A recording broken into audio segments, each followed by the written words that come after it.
You are listening to the Julie Parker Practice Success Podcast, where you discover management insights and strategies for your successful dental practice. There are also interviews with key people in the industry who have advice and services to help you and your team achieve great success. Welcome to this episode of the Julie Parker Practice Success Podcast. And today I am thrilled after I reached out that the fantastic Jill Ford, dental educator at Chisholm Institute of TAFE, was happy to come on this podcast episode and have a chat with me. Welcome, Jill. Thank you, Julie. Thanks for having me. It's so delightful to have you, and I think a lot of people will be interested in this episode, as we are all very well aware the dental recruitment market has become quite slim, and keeping great staff or attracting great staff to start off with and then keeping them has become a really big challenge. And we need to start looking at every avenue that's open to us in order to fill that recruitment pool, but also make sure that our practices are doing what we can as an industry to attract more and more people into it. And this is part of your role, Jill. You've got dental assistant trainees coming through Chisholm Institute of TAFE, and you're the one that's teaching them everything wonderful. I am, yes, absolutely. There is an absolute shortage at the moment. On a positive, we've got lots of trainees coming through, but industry is still in need of new dental assistants to come in and fill in those skills shortages. That's it. So let's learn a little bit about you and what brought you to Chisholm Institute of TAFE and becoming a dental educator.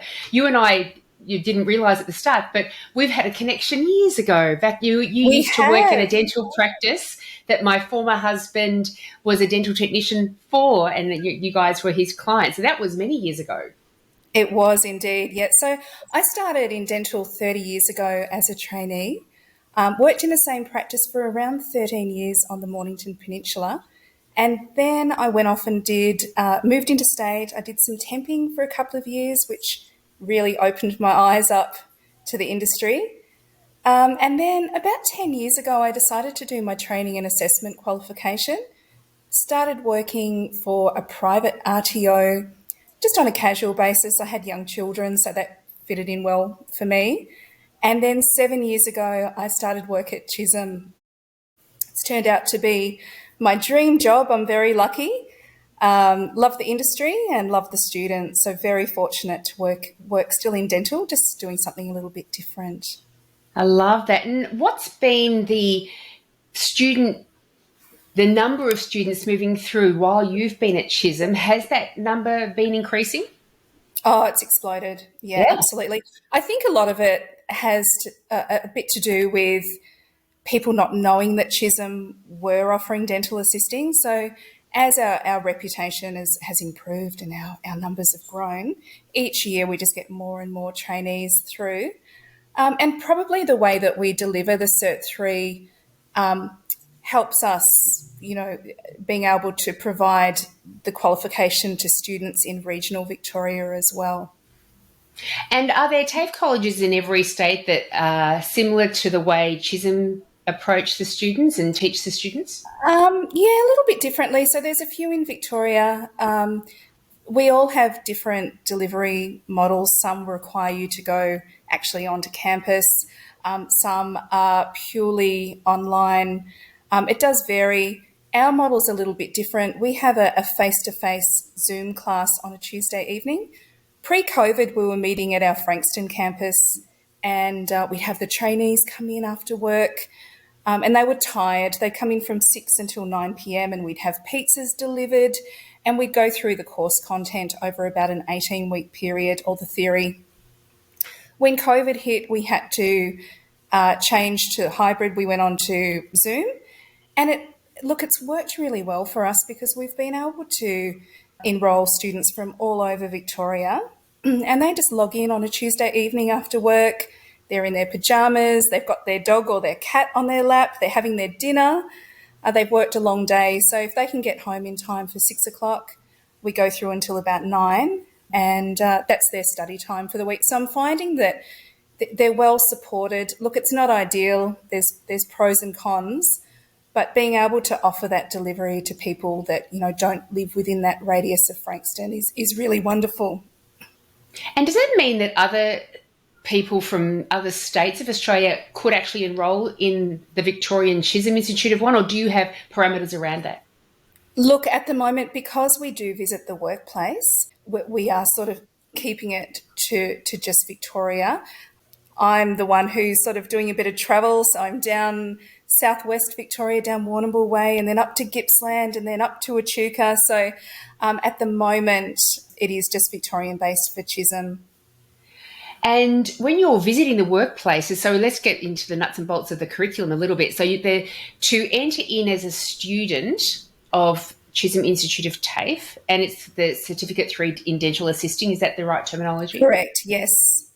And so they enter into this 18-week virtual these virtual classes. It's all on the Tuesday evenings, and so far we're not tapping into their work time. But you're going on site, and what's the purpose of the on-site visits? That's for their workplace assessment. So they finish the theory component first. So most traineeships are 12 months. That's for a full-time employee. If it's part-time, it's over 2 years. They engage in those Tuesday evening classes for 2 terms. So that's about 18 weeks, a whole semester. Once they finish the theory component, and look, it would involve them uploading assessments and things, a little bit of additional time as well. Once the theory's completed and the employer and the trainee are happy for their workplace assessment to occur, then I would make a time to go and visit them in the workplace. So a typical workplace assessment would be either a morning or an afternoon session, so usually 3 to 4 hours. We'd need to get verbal consent from 3 patients, so 3 different procedures we would observe that trainee assisting with. And then we'd spend a little bit of time in Steri with them, and also admin. So just really checking that they've got the skills and they're competent in the workplace. It's fantastic. It's And good. do Chisholm actually actively go out there saying, come on, come into the industry? How do students find you? What's the usual path? Yeah, look, at the moment, most of our trainees applying for jobs on, Seek and social marketing, Facebook sites, etc., and then getting signed up through an apprenticeship support agency. So generally, that's the main pathway into the traineeship. However, at the moment, you're well aware, Julie, that those skill shortages, a lot of people are really struggling to find trainees. So I do go out to jobs expos and try and spread the word to encourage trainees into the sector. Heading out in April to the Southeastern Jobs Expo, which I think that they're expecting between 3,000 and 4,000 students to attend. Hoping that ADA will accompany me as well, so we can spread the word and try and attract some new blood into the industry. And I think dental practices out there can contribute to that effort as well. I'm a big supporter of, every dental practice that's got more than one practitioner, if they all committed to always having a trainee on board, then that trainee is being well supported by the more experienced additional staff members that are in that practice. And we are getting a big influx of trainees into the industry. And of course, once that year's up, that's just another wonderful dental assistant that's out there in the recruitment market. And I think that, the activity in the local Facebook groups, asking existing patients, does anybody out there have a child that doesn't have a quite direction, and bring them into the industry, bring them in for a bit of, they can observe us for a day, see if they like the look of it, then they can enter into a traineeship.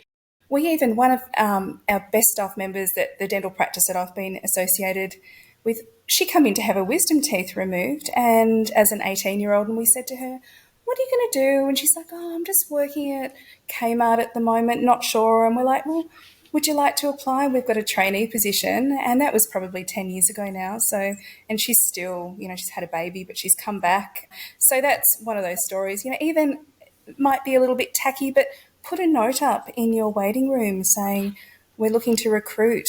You never know, word of mouth. yeah, Facebook's also can be a good avenue.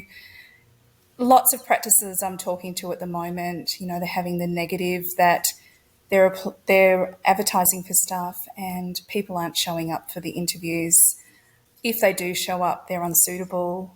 A lot of them don't present well. Remember the days when we went for a job interview? Even now, if I was going for an interview, I would put a lot of thought into how I was presented to try and make an impression. They're showing up to their job interviews in activewear and scruffy clothing, which is a bit disappointing for that first impression. It is, and It's it's across the interesting. board. You don't know where the education gap's been in that space. I Yeah. remember my first job interview, and it was for dental assisting because I was encouraged by the school to leave early because I wasn't turning up to my classes. And that was back at the start of year 11. And my mum said to me at the time, and I think this is the way a lot of people got into the industry back then as well. My mum said to me at the time, there's no way you're not going to school and not working. So you're not going to school now, so you've got to go out and get a job ASAP. Your father's overseas on a business trip for 2 weeks. By the time he's back, you'll be working somewhere. Yeah. And so when I got an interview at a local dentist, my mum took me to Target straight away to make sure I had a nice skirt and a nice top and got my hair done nicely and all the things, because that's just what it was done. It surprises me that that hasn't trickled down through the generations. And I'm not saying that there's anything particularly wrong with that. It's just I wonder what's happened there. Yeah, it's bizarre. I mean, I'm sure a lot of the trainees that go for interviews are well presented, but some of the feedback that I'm receiving is, I just couldn't believe it. They come in their dirty runners and their activewear, or just makes you wonder, doesn't it? Yeah. Well, how did you get into dental nursing? Oh, look, I really wanted to do nursing, but I didn't actually do particularly well in year 12. And I could have gone back, believe it or not, to Frankston TAFE, where I'm now working, to complete some VCE subjects. And I saw in a local newspaper position for a junior dental assistant, and I thought, it was junior dental nurse back in those days. And I thought, oh, that sounds good. So I went off for my interview and got the job and haven't looked back. I just love the industry. Very fortunate to have had a long career. I've loved the industry as well, and people of our generation, Thanks, Julie. most of us did kind of fall into the industry. It wasn't something that we strove out for, and it was by accident, in a sense, that we found out about these positions. We thought, oh, we might as well go into it. And now, years later, it's people like us that have got all those years of experience, and we're great communicators, great rapport builders, detail oriented, all the characteristics that we need to be really good at the roles. And this is what I really want to get dental practices out there to understand, that the future dental assistants and receptionists in this industry don't right now know that's what they want to do, don't right now know how much they're going to love this industry. And so what So can true. we do to really embrace the traineeship space and encourage people out there to have dental assisting as a wonderful option as a young person, but also for your children? So I imagine, like my parents would have been for me, concerned about my future. I'm not very dedicated to school. What is she going to what's going to come of her? And there are many parents that would still have that feeling, because school is great for a section of the community. But as we know, school is not the answer for everybody in that particular age group. And once they find what they love, then they love learning about that, and they're quite dedicated students in their particular field. And so have that in mind. And I agree with you. I don't think it's tacky at all. Put a notice up in your practice. Spread the word within your patients. Get your team members to talk about it to their friends and families as well. Get onto your local community Facebook groups and say, if you have a child that's not thriving in high school and they're at the age that they want to leave, encourage them to come on through and become a dental assistant, because it's a wonderful industry, and really start to tap into that market again. Because I think one of the reasons that has contributed to a small recruitment pool is there are so many opportunities now for online learning, delayed study. We're going off and travelling overseas. We've got all these other options now, whereas when I was younger, the only things that I was aware of you could do after, if you weren't completing high school, was dental assisting or hairdressing. Yeah, Yeah, very true. And look, the same goes with university. If they get to year 12, they decide university isn't for me, perhaps their ATAR wasn't what they were looking, or they were non-scored, whatever it happened to be, that pathway is it's a good career choice. I get out there and promote it as much as I can. It's a really good time to take on a trainee at the moment. There are some generous government incentives, not only to the employer but to the trainee. There's a 10% wage subsidy at the moment. Now, that covers up to $1,500 a quarter, so $6,000 a year for their wages. The positive there is also the trainee is getting a government incentive. So, as long as they're an Australian citizen or permanent resident of Australia, they can receive around $2,500 in incentives for completing that traineeship, and that's paid in quarterly instalments. So it's really good for that the trainee will get a little bit of money back because they are on those lower wages for the first year to 2 years. So I think that's a really great incentive to encourage them into the industry. And $2,500, I mean, it's a lot of money to anyone, but in particular to an 18-year-old saving up for their first car or whatever, that could entice them as well. I would have felt like I had hit the rich streets if so I'd been given $2,500 when I Could was you 18 years old. imagine? It's magnificent. Yeah, And so there's the financial incentive, a really good one for the trainee. But there's also the government support of the dental practices themselves that enter that student into a traineeship. And so what does that experience look like for the dental practice? So they don't just organise to have or advertise for a trainee, but they also enter into a apprenticeship kind of contract, don't they? it is. Yeah. So once you've employed somebody, then you would contact an apprenticeship support agent. So there's 4 different organisations in Victoria that would come in and arrange the sign up. That apprenticeship or traineeship is then registered with the VRQA, so that's a government body. Then the employer and the trainee would decide on the best registered trainee organisation for them, and they would nominate that organisation.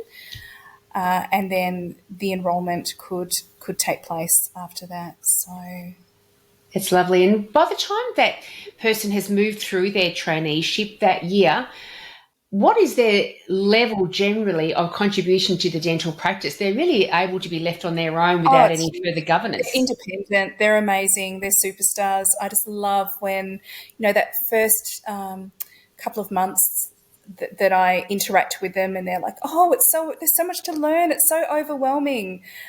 And then to go out and complete their workplace assessment, just prior to that 12-month mark, and see how confident they are. It's really wonderful. And another thing for me, I've been with Chisholm for 7 years now. So those trainees that I was looking after 7 years ago, some of them are now senior DAs, practice managers. So I'm going in and seeing how competent they are and where they are in the hierarchy of the surgery. And it's really, it's a proud moment for me seeing still in the industry and progressing so well. It's a terrific space for you to be able to go back in there and look at them and their progression. Because sometimes people say, oh, there's no career path for dental assistants.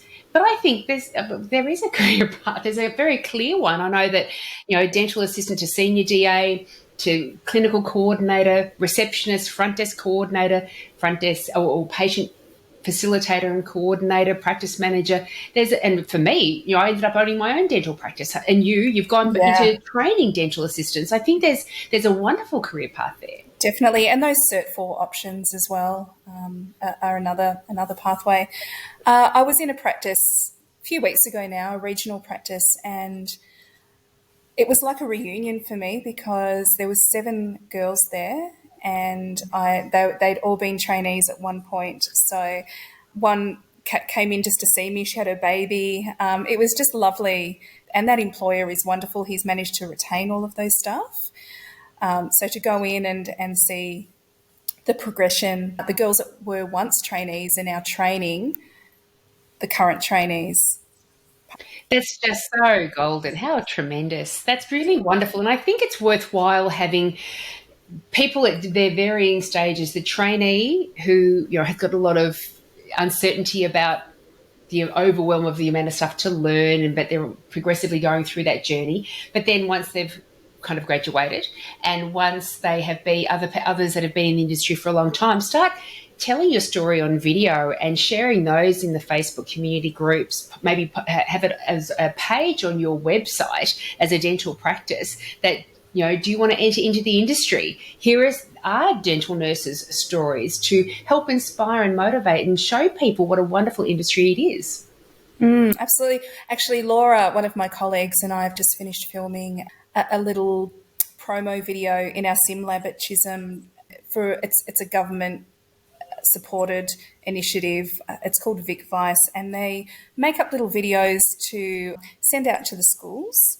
And so they're from year 9, I think, have access to all of these videos. They're concentrating at the moment on those careers that have got those skill shortages. So dental is obviously one of those. And so that'll be rolled out, I think, later in the year. So that could possibly help attract more people into the industry. And that's a tremendous thing to be doing. And it makes me ask the question, well, why is our recruitment pool, why is it smaller now? And do you have any thoughts around the pay, the conditions of employment, what could be done en masse within the industry to help attract more and more people? A lot of people say things like, well, it's a low paid industry, but I'm not quite sure if that's the case either. But what are your thoughts? Look, I've been very fortunate. The employees that I've worked for, I've always got above award wages, and I've been very grateful. I've felt very valued for that. I think at the moment, I did check this week, there was 607 dental assistant positions on Seek in Victoria. Is that just in Victoria? Wow. Just in Victoria. I think there was maybe 2,500 nationally. That's a lot of positions, and some of those practices were looking for more than one dental assistant. So lots of jobs out there. I think the award wage for a DA, I'm hoping I get this right. I think it's the Health Services Award or a support. Level 4 is just under $25 an hour. So look, it's not amazing pay for a qualified DA on award wages. It's very difficult for those community health centres and public agencies to be, well, they can't, they're tied to an award, so they can't pay above award wages. I know that Aldi are paying, I think, $27 or $28 an hour for a store assistant. So when you're comparing that, and they don't have that, the trainee wages for the first year either, sometimes money can deter people from coming into the industry. The average at the moment, you're seeing advertised hourly rate would be $25 to $35 an hour. So I think a lot of practices are going, okay, well, we need to pay a little bit above award at the moment to retain staff. I think I mentioned to you when we had a chat a few weeks ago that there's a lot of poaching going on. I had a DA that was recently qualified, and a specialist practice approached her and said, look, we're going to pay you $10 more an hour. She really enjoyed where she was working, but, that's a lot of money taking home each week, $10 extra an hour. So she jumped ship and went and worked for another practice. Because if the other practice is also a lovely place to work, why wouldn't you jump ship in a sense? Look, I can see her point. She rang me for some advice and I said, look, it's up to you. Difficult, isn't it? Because there was a loyalty there to the practice that trained her, but at the end of the day, to be getting that extra money each week.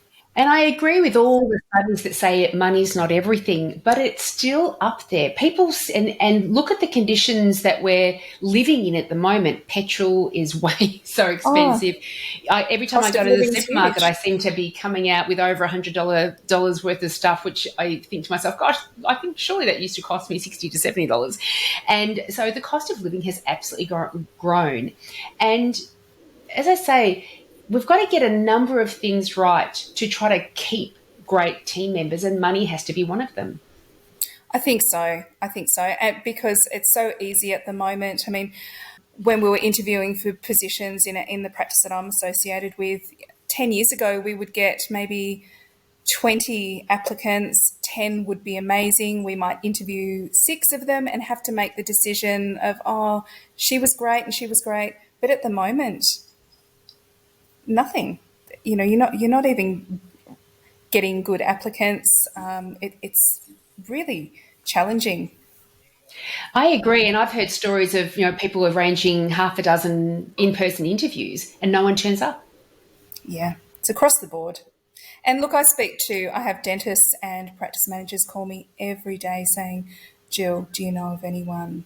When I first started 7 years ago, we have non-trainee cohort come onto campus, and they have to do, at the time it was 250 voluntary hours. It's gone up to 300 voluntary hours. And I would be begging practices saying, would you please take this student to do some placement hours so she can get her qualification? Won't cost you anything. Chisholm are going to cover, the insurances, etc. And it was a real big deal to try and, get someone a placement position. At the moment, I'm just being inundated with practices saying, do you have any placement students? Where can we find, when are your placement students ready to go on placement, because we are so short staffed? The landscape has absolutely changed, and we need to shift our thinking and look at this in a different way to be able to find the solutions around this. And, I do feel for practices that are heavily reliant on their preferred provider status and as a dental practice, because they've got limited control over their income because their fee lists are being controlled by external entities, who really, I've heard that they're not actually increasing those fees every year like they used to many years ago. So public's in strife because they're losing trained dental people because they can get paid so much more elsewhere. The preferred provider practices are struggling because they can't respond like the other practices that have complete control over their fee list to the market demands. We must be able to increase our fees if the cost of operation and keeping our business alive is increasing. That's just the way business works.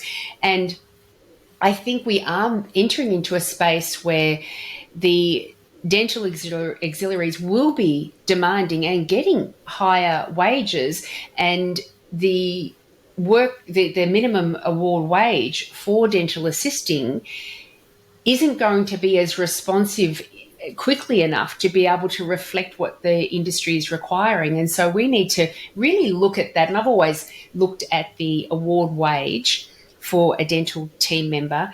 And if you are happy to bring somebody on board that's just going to get enough done not to be sacked, then pay award wage, because what you're in essence doing is paying them just enough not to be illegal.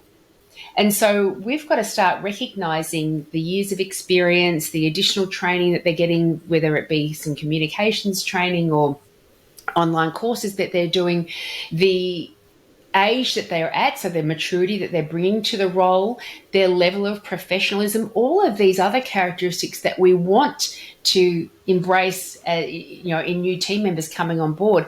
All of that's worth something. And if we are wanting to attract great paid people into the industry, keep them in the industry, and respond to the market demands, I think we need to redress how we think about that wage, and be more open to considering, gosh, I wonder what caliber of person would start applying for these roles if I found out exactly what that caliber of person is demanding as an hourly wage. Because yes, wages bill can be substantial, but the benefits of paying people what they're worth in today's market, you're getting a completely different kind of customer service, a different kind of professional, a different kind of team member working in your organisation. I couldn't agree more with you, Julie. It's certainly a DA world at the moment. And yeah, it's just so easy, if they're not getting treated or paid appropriately, to walk down the road into another dental practice. So Two questions I've got. Number one question around the environment that's created for a trainee. What can dental practices do to really properly support a trainee moving through their practice? What kind of support can we offer them? Look, I think the mentoring, so being buddied up with a senior DA, not just thrown in the deep end from the word go. A lot of girls are just thrown in and having to fend for themselves. So if they can, that can sometimes be so overwhelming that they will pull the pin. They'll say, "Oh, look, this is not for me." So if they can just be nurtured and mentored through. At the moment, the dental assistant qualification is on what we call a priority list. So the tuition fees are covered by the government. For example, with Chisholm, if you sign up to be a trainee, it's only going to cost you $20 if you're eligible for free TAFE. Most people are eligible for free TAFE. And then, look, we've got Cert 4 in radiography coming onto scope later in the year. You're allowed 2 free TAFE courses as long as it's in the same industry. So again, it's a really good time to train a trainee because the tuition fees are very low, being government subsidised. There are payments available to the employer and the trainee. Wonderful. Lots of great reasons to tap into the traineeship world, that's for sure. And what about keeping great staff? Once trainees have, you've moved them through the process, sometimes you do remain in communication with them and you're going back into teams where you've ended up training all of them at various stages in the past 7 years. What advice would you have for dental practices on how to keep great staff? Putting money to the side now, we've managed that one, but what environment are we creating for dental assistants and what can we do to make sure that the great ones, that they remain loyal to us, that we keep them? Gee, I could go on for hours, but look, the practice that I'm involved in is a really good example of a great workplace. Everyone gets along quite well. There's regular meetings, communication. If there's any issues, it's out there in the open early. We have a little bit of downtime together, so we'll have regular catch ups every few months. These sort of bonding days. Doesn't have to be during your normal business hours. It can be a Friday evening catch up. That sort of thing can really help relationships within the practice as well. I'm finding feedback from a lot of staff, and it's falling back to those staff shortages. Is that they've a lot of staff are feeling very overworked at the moment. So, and look, that it's difficult. It's a really difficult climate. A lot of the time we've got one receptionist for 4 chairs running because one of the receptionists had to jump into a surgery because they're so understaffed. So just making sure that they're cared for in the workplace, not overworked. A lot of the DAs are working through their lunch break because they have to get those autoclaves on because you've got the afternoon session. Lots of different variants. Yeah. And you've tapped into a really another tremendous reason to get a trainee on board. Even if you don't have a vacant position for a dental assistant, you're right. Because of the challenges that we've been moving through over the past number of months, many dental practices are short staffed on any given day, and it's a very regular thing. And that is absolutely taxing on the individuals that need to cover more than just their role, which they're already busy in the first place. In the dental industry, many practices just cover themselves. There's no additional team members to pick up the slack when things get really busy or overwhelming. And because we simply can't afford another team member waiting there in the back wings just in case we need them. But trainees, it is less expensive to employ a trainee. But then you've got somebody who can be fulfilling steri, lunch breaks, tea breaks.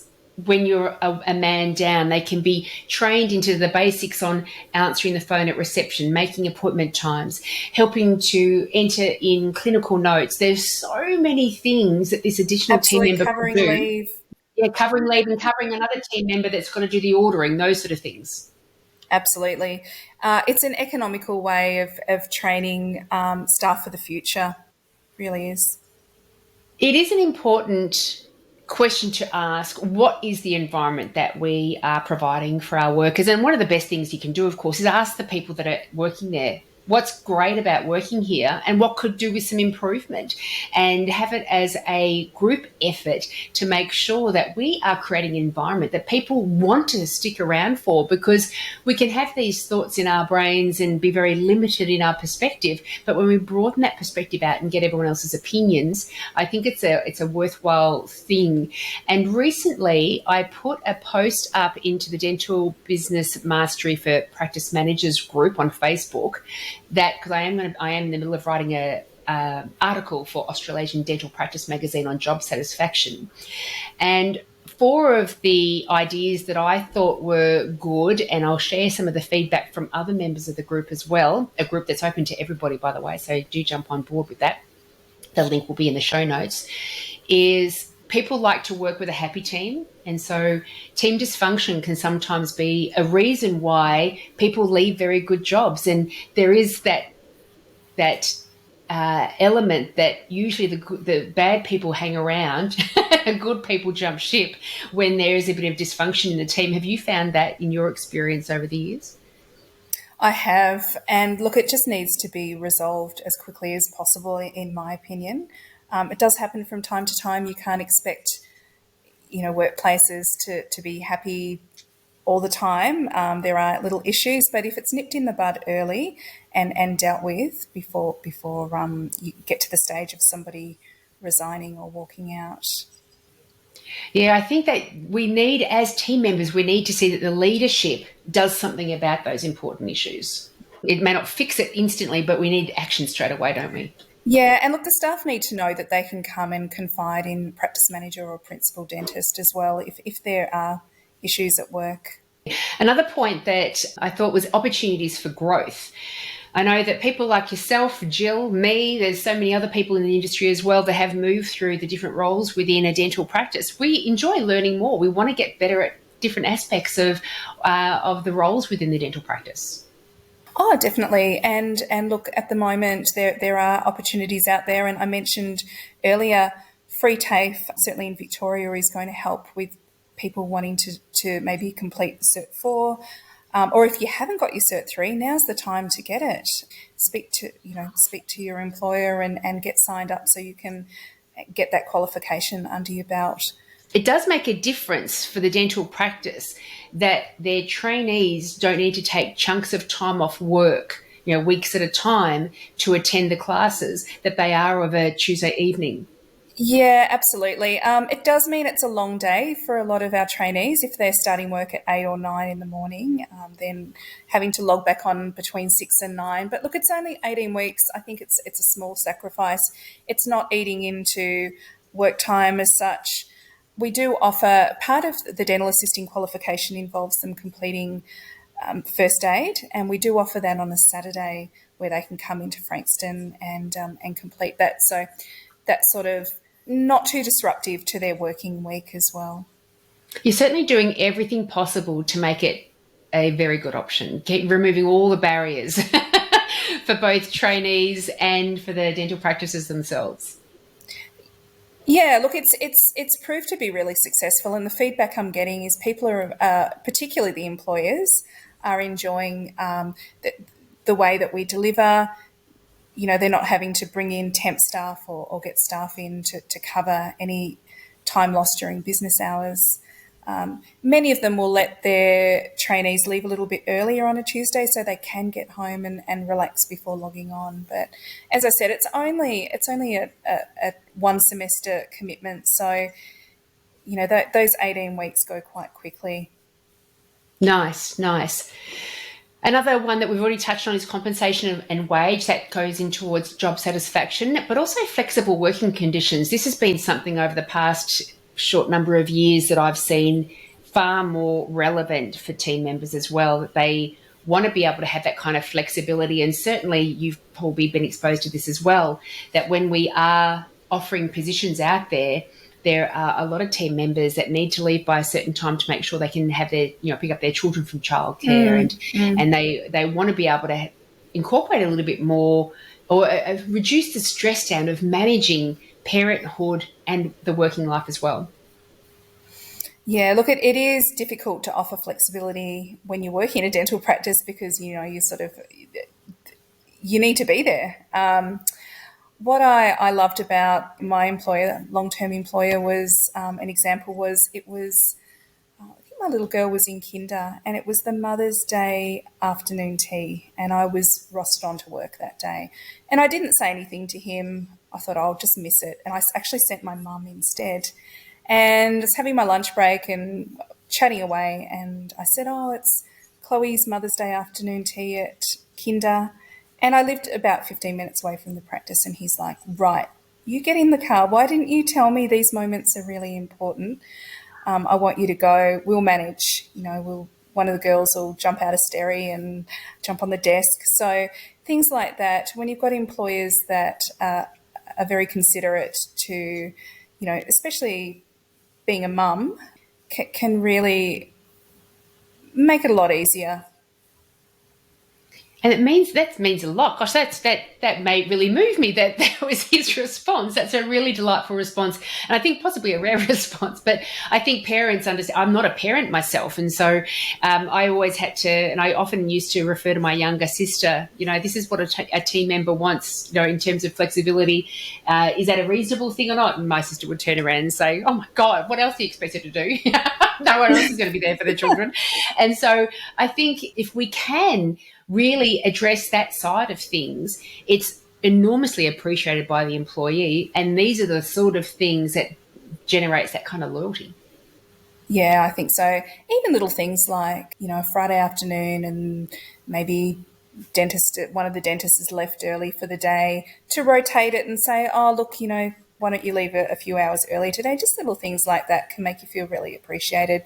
You've worked hard this week. Happy for you to leave once everything's done, or just little touches like that, if possible. I agree with you wholeheartedly. Another couple of the responses that we got back was autonomy and regular meetings. And so autonomy is a strong one. Jill, you may not be aware that I've got a story that I tell on a regular basis, that I used to be a micromanager. I didn't realise I was being a micromanager. I just loved having control over another human being. Quite obviously, I was too much. I was enjoying it way too much. But then I worked at another location where I was then micromanaged, and I was there for only 6 months. Within those 6 months, I was being directed in every minor thing, and within that 6 month period, my self confidence plummeted. My short term memory went out the window, and my problem solving skills went out the window. This is back in the day before we had smartphones. And so I'd have to read a mill ways of knowing how to get from point A to point B. And there was one day I was trying to figure out a very simple route and I couldn't figure it out. I'm like, what's wrong with my brain? I'm so dumbed down. And it was from being micromanaged.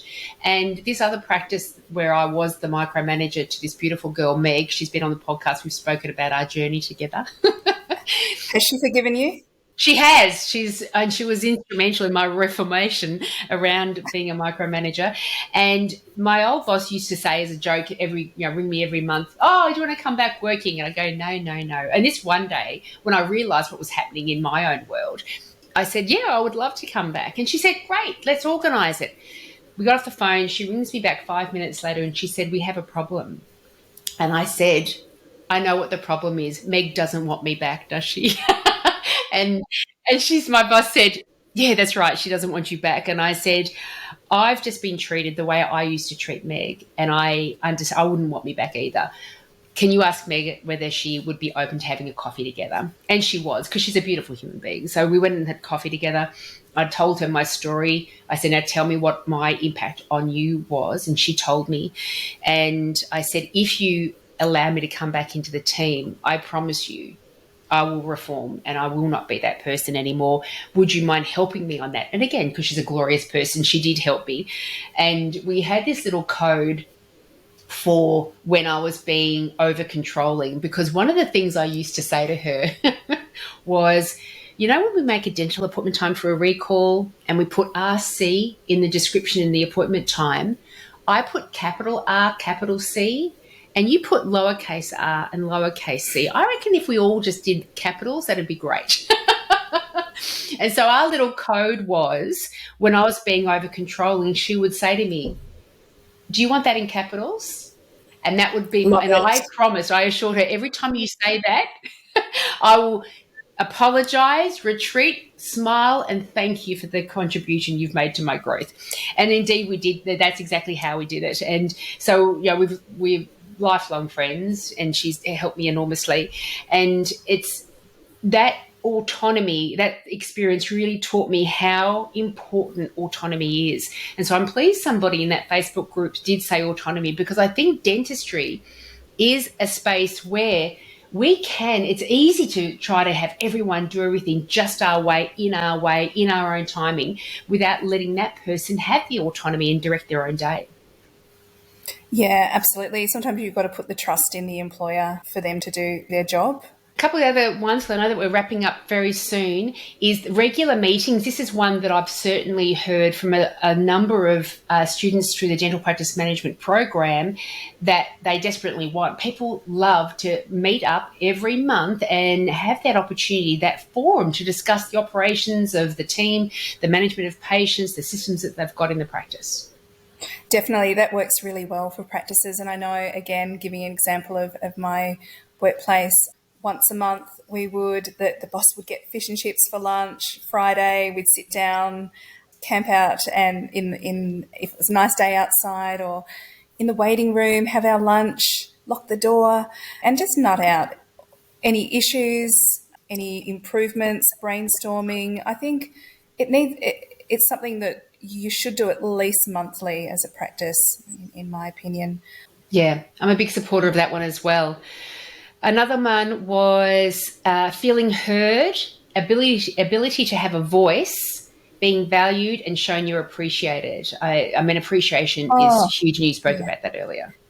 Yeah, definitely. And just little tokens, just a bit of feedback even. It's so nice for someone to come up to you and say, oh, we had a tough day, that surgical was difficult. You did a great job today. Just little words can just make such a difference to someone. So I'm all about value appreciation so very much. And look, personally, myself, I'll get a little card from a student saying, thanks for supporting me through my Cert 3, whatever. And I just love that. It just means so much, the words. I agree wholeheartedly. I agree. And, the way we latch onto those little tokens is like it's very rare that we get told we do a good job. But I think it is very rare that we get told that we do a good job. And, a lot of the times as managers and practice managers, business owners, we can fall into that trap of observing employees and team members doing their job, what they're paid for, and thinking, I don't need to acknowledge that because they're doing what they're paid for. That's what they're supposed to be doing. That But is so let's right, start Julie. rewarding the behaviour we want repeated. Remind them, every time I hear you on the phone, receptionist, you sound awesome. And I want you to know I love hearing you on the phone. And it doesn't cost anything. It does not cost anything to just say, "Oh, look, you're doing a great job." Give them a little bit of feedback. I'm a huge advocate of giving feedback. Our employer would go out and get a stack of donuts as an appreciation and say, "Oh, good job, team. Here's morning tea on me. Here's some coffees." Just little. It doesn't have to cost a lot. You can get a 12-pack of cinnamon donuts for I think $3 at Coles. Just little gestures like that. And there's a couple of examples I've got around that. Bobby Semple from Simplified Recruiting, I saw a post that he put on his website recently and I loved it.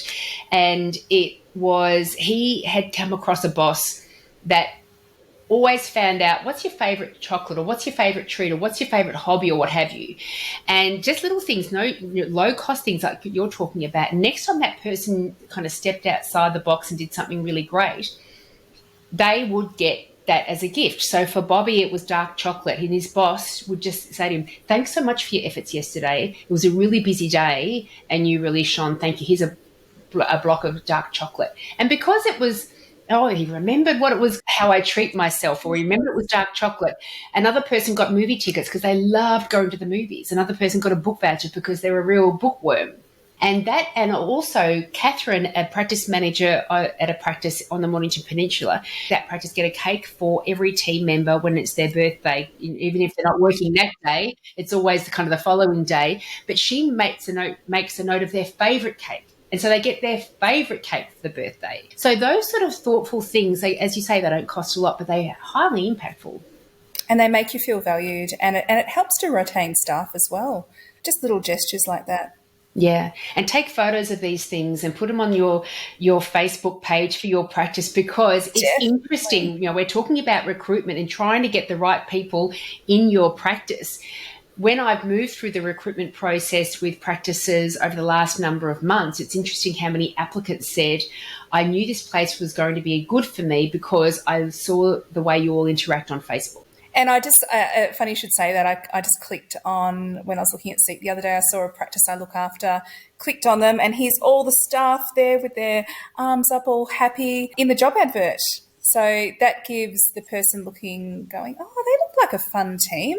Yeah, I could be a part of that. I could fit in there. That's right. And that's what we're trying to do, isn't it? We're trying to let patients know we are the practice for you.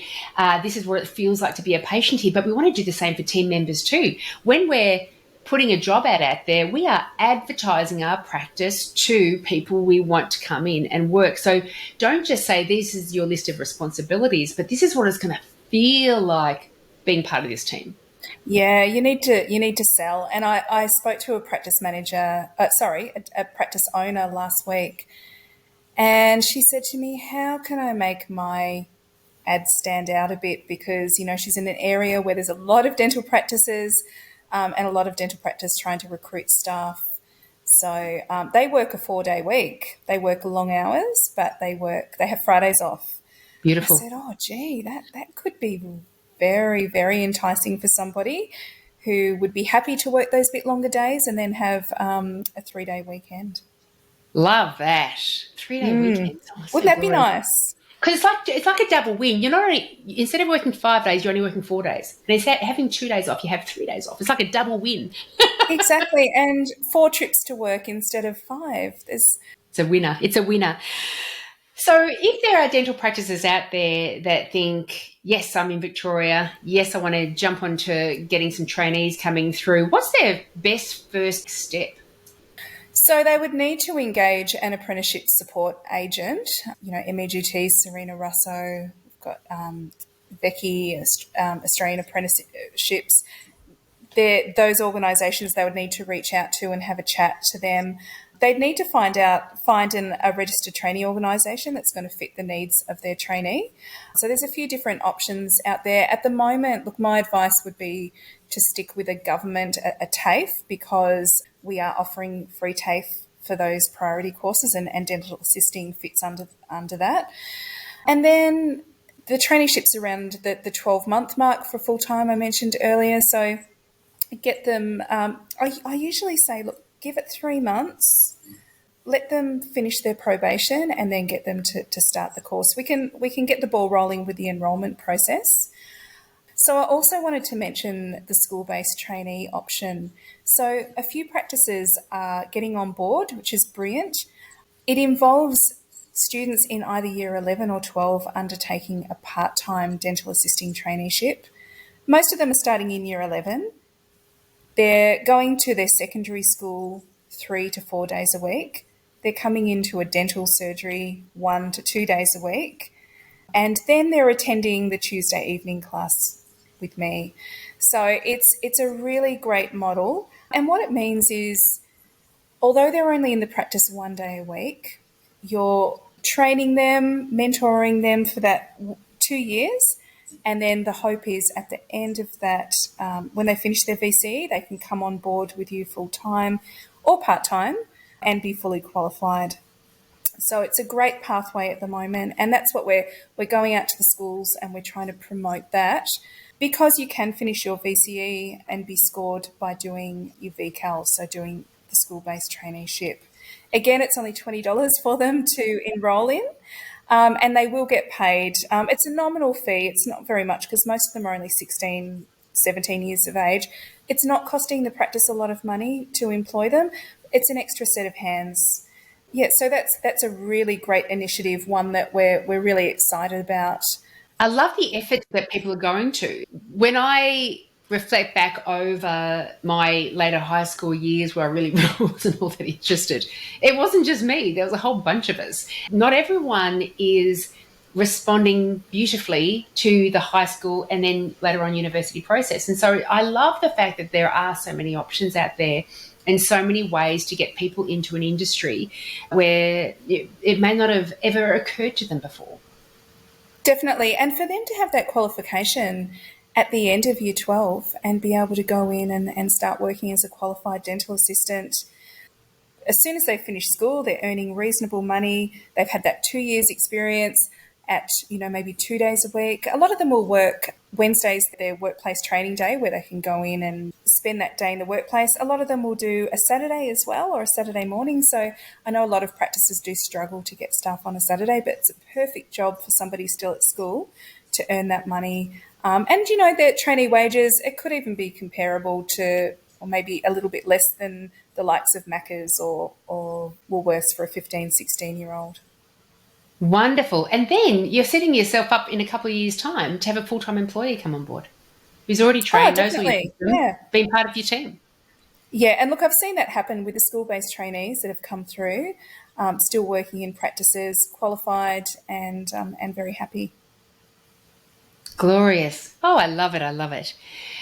Jill, if there are any dental practices or indeed younger people, I feel like I want to put this podcast episode out into the community groups so young people get to hear it or the parents of those young people get to hear it. If anyone's got any questions around this space, are you happy to be contacted? Absolutely. Yeah, just reach out to me, email, phone call, more than happy. Fantastic. Well, all those details will be in the show notes if anyone is interested in reaching out to Jill. But I want to thank you so much for this episode. I think this is a space where this is where the industry is going to grow from, getting fresh people into the industry. So over the long term, we start resolving this recruitment pool issue. Absolutely. Look, we need, I think the forecast was, look, we were at 34,000 DAs back in 2019. We dropped down to 22,000 in 2021. So that was 35% decline. This is these figures were from the Australian Industry Skills Committee. They're now forecasting that we need that growth to be up around 36,000 by 2025. So that's a huge growth, and we need to get those people from somewhere. So I think promotion, ADA are very supportive of this as well, getting out and promoting our industry and getting people into traineeships and getting them qualified. Beautiful. They're crazy figures. It is, yeah. And look, COVID obviously had a huge impact on that. Well, thank you, Jill. You're glorious. Thanks for your time, Julie. It's been really lovely to chat to you. Wonderful. Thank you so much. If you enjoyed today's podcast, then you should come along and join the club. The club is a whole library of lunch and learns with new lunch and learns being produced all the time that help your dental team gain greater success in your systems, in your team behaviours, in your patient management, in your patient engagement, in their treatment plans. They are usually around half an hour in length, and so team members can sit down, be paid for their lunch break, eat lunch while they're being inspired and delivered all of these insights and strategies that can be implemented so you all achieve greater levels of success. Also, Amina and I, my buddy from Dental Management Expertise, have a company, Dental Business Mastery, together. And our flagship online 1-year course for dental practice managers and dental practice owners to learn how to very successfully manage your dental practice is available. Head over to dentalbusinessmastery.com.au to find out more information, and has information about any other courses that we've got available. Also, make sure you do jump onto my website, julieparkerpracticesuccess.com.au, and you will see a whole load of free information. There are articles, the blog, downloads, templates, a whole load of things that are designed to help you overcome any specific challenge that you've got going on in your practice at the moment. If you have any suggestions of topics or guests that I can have on the podcast, please let me know. Thanks for listening.